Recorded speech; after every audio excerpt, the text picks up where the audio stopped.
ሰበር መረጃን እነሆኝ ስሙኝማ አንድ በጣም ቆንጆና አሪፍ የአውሮፕላን ማረፊያ ስሙን ጥቀሱ ብላችሁ በአለም ላይ እናንተ ማን ትሉኛላችሁ? እስቲ ኮሜንት ሴክሽን ላይ ጥቀሱት። እኔን መረጃ ላደርሳችሁ። ኢትዮጵያ በአፍሪካ ሰማይ ስር ስሟን በወርቅ ልታስመዘግብ ነው። የቢሾፍቱ ግዙፍ አውሮፕላን ማረፊያ የዓለማችንን ትኩረት የሳበው የ12.5 ሚሊዮን ዶላር ፕሮጀክት የኢትዮጵያ አየር መንገድ በቢሾፍቱ ከተማ ሊያስገነባ ያቀደውን አዲስ ሜጋ ፕሮጀክት በአፍሪካ ብቻ ሳይሆን በዓለም አቀፍ ደረጃ መነጋገሪያ ሆኗል። ለዚህ ፕሮጀክት የተመደበው 12.5 ቢሊዮን ዶላር ባጀት ምን ያህል ግዙፍ እንደሆነ ለመረዳት በሌሎች ሀገራት በቅርብ የተገነቡ 7 ትላልቅ አየር ማረፊያዎችን ድምር ወጪ በመመልከት በቂ ነው። እስኪ እንያቸው። በቅርብ ዓመታት በተለያዩ ሀገራት የተገነቡትን 7 አየር ማረፊያዎችን በድምሩ የፈጁት ወጪ ከቢሾፍቱ ፕሮጀክት ጋር እኩል መሆኑ አስገራሚና አስደናቂ ነው። 7 ለ1 ማለት ነው። እስኪ እንየው። የአንጎላው የአየር ማረፊያ የወጣበት ወጪ 3 ቢሊዮን ዶላር ነው። የህንድ አየር ማረፊያ 2.1 ቢሊዮን ዶላር ነው። የሩዋንዳ 2 ቢሊዮን ዶላር፣ የህንድ 1.8 ቢሊዮን ዶላር፣ የካምቦዲያ 1.5 ቢሊዮን ዶላር፣ እንደገና ሁለተኛው የካምቦዲያ ማለት ነው 1.1 ቢሊዮን ዶላር፣ የሳውዲ አረቢያ 1 ቢሊዮን ነው። ሶ እነዚህ 7 ሀገራት የተለያየ አየር ማረፊያዎችን ለመገንባት የተጠቀሙበት በአጠቃላይ 12.5 ቢሊዮን ዶላር ነው። ኢትዮጵያ ግን በአንድ ጥያቄ ላይ ብቻ አውለዋለች። ያ ማለት የ7 አውሮፕላንን ወጪ አውሮፕላን ማረፊያን ወጪ ኢትዮጵያ በአንድ አውሮፕላን ማረፊያ። ስለዚህ ይህ በጣም ትልቅና ግሩም ያስብላል ማለት ነው። ይህ ፕሮጀክት ለኢትዮጵያ ምን ትርጉም ይሰጣል? አንደኛ ሲጠናቀቅ በየአመቱ 110 ሚሊዮን መንገደኞችን የማስተናገድ ብቃት ይኖራል። ሁለተኛ ኢትዮጵያ በአፍሪካ ያላትን የመሪነት ሚና የበለጠ ያጠናክራል፣ ያጎላል።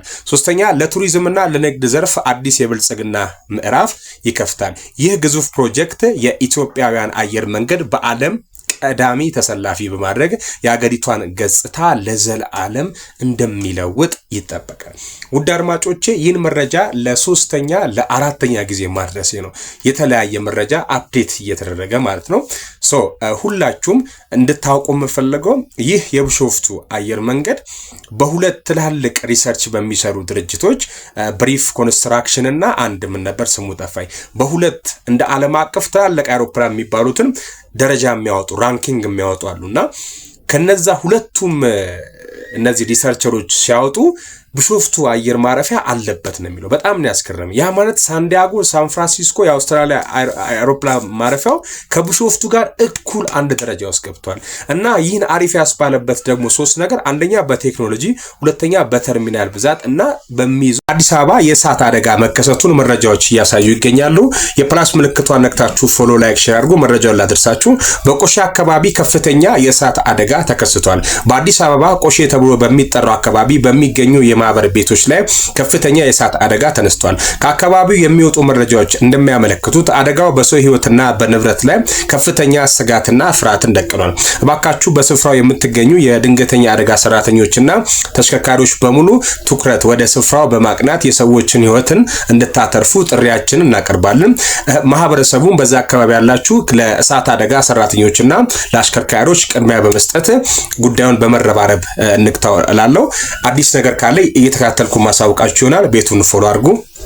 ዛሬ ጥር 17 ዕለተ እሁድ ከምሽቱ 1 ሰዓት ተኩል የጀመረው ታላቁ የአርሰናል እና የማንቸስተር ጨዋታ በማንቸስተር ዩናይትድ አሸናፊነት 3-2 ተጠናቋል። አርሰናል ተሸንፏል ማለት ነው። ማንቸስተር ዩናይትድ ያሸንፍ፣ ጥያቄው እሱ አይደለም፣ ቤተሰብ ነው ያሸንፍ። ከኛ ውጪ ማን አለው? ጉልበቱም ኃይሉም ይበረታው እኛ ላይ ነው። በሀገሩ ደና አርጎ ይገረፋል፣ ያለ ሀገሩ መጥቶ ደግሞ ይነክሳል። ይሁን የኛ ቲም አርሰናል ምን ሆኖ ነው? መድፈኛው ምንድነው የነካችሁ? ዛሬ ብዙ ማሸነፍ የምንችልባቸው አጋጣሚ አልተጠቀምንበትም። በደንብ እየመራንም በተለይ ፈርስት ሃፍ ላይ ያለው ነገር ምርጥ ነበር፣ ግን ማሸነፍ አልተቻለም። ለምን? ለማንኛውም ሙሉ የአርሰናል ቲም ይሄን ነገር ሊያስብበት ይገባል። ደጋፊዎቹ የአርሰናል ቲም አባላቶች በሙሉ ያለፈው አልፏል። በቃ ላራበል አንድ ተሸነፍን፣ በቃ አሸነፈ፣ ይመቸው፣ ደስ ይበለው። እንቅልፋቶ ከሚያድር አንድ ዛሬ ያሸንፍ። ለቀጣይ ከዛሬው ጌም ታርመን የጎደሉትን ጉለት ሙሉ በቀጣይ ጌም አሟልተን በሌላ በአዲስ ትንፋሽ መገናኘት ነው። አሁን ያልፏል። አይዞን።